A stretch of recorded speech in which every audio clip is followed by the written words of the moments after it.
സംസ്ഥാനത്ത് വീണ്ടും കോളറ രോഗബാധ സ്ഥിരീകരിച്ചു. എറണാകുളം കാക്കനാട് താമസിക്കുന്ന ഇതര സംസ്ഥാന തൊഴിലാളിക്കാണ് കോളറ സ്ഥിരീകരിച്ചത്. വിനയരാജാണ് വിവരങ്ങളുമായി ചേരുന്നത്. വിനയ, ഈ വർഷം ഇത് മൂന്നാമത്തെ ആൾക്കാണ് ഈ കോളറ സ്ഥിരീകരിക്കുന്നത്. ആശങ്കപ്പെടേണ്ട സാഹചര്യമുണ്ടോ? എന്താണ് ഈ രോഗബാധിതന്റെ ആരോഗ്യനില? കാലശേഷം എന്തായാലും ആശങ്കപ്പെടേണ്ട സാഹചര്യമില്ല എന്നാണ് ആരോഗ്യ വകുപ്പ് വ്യക്തമാക്കുന്ന കാര്യം. സംസ്ഥാനത്ത് ഇത് ഈ വർഷം തന്നെ മൂന്നാം തവണയാണ് കോളറ സ്ഥിരീകരിക്കുന്നത്. നേരത്തെ ഈ തിരുവനന്തപുരത്ത്, ആലപ്പുഴ തുടങ്ങിയ ജില്ലകളിലായിരുന്നു കോളറ സ്ഥിരീകരിച്ചിട്ടുണ്ടായിരുന്നത്. ഇപ്പോൾ എറണാകുളത്താണ് സ്ഥിരീകരിച്ചിരിക്കുന്നത്. കാക്കനാടുള്ള ഒരു അതിഥി തൊഴിലാളിയിലാണ് ഈ രോഗബാധ സ്ഥിരീകരിച്ചിരിക്കുന്നത്. കഴിഞ്ഞ ദിവസമാണ് ഇയാൾ വെസ്റ്റ് ബംഗാളിൽ നിന്നും കേരളത്തിലേക്ക് എത്തിയിട്ടുണ്ടായിരുന്നത്. അതിനുശേഷം വയറിളക്കവും ഛർദിയും ദേഹാസ്വസ്ഥമൊക്കെ അനുഭവപ്പെടുന്നു.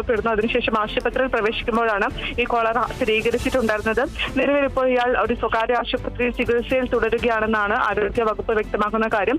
അതേസമയം തന്നെ ആശങ്കപ്പെടേണ്ട സാഹചര്യമില്ല എന്നാണ് ആരോഗ്യ വകുപ്പ് വ്യക്തമാക്കുന്ന കാര്യം. ശരി, വിനയരാജാണ് വിവരങ്ങൾ നൽകിയത്.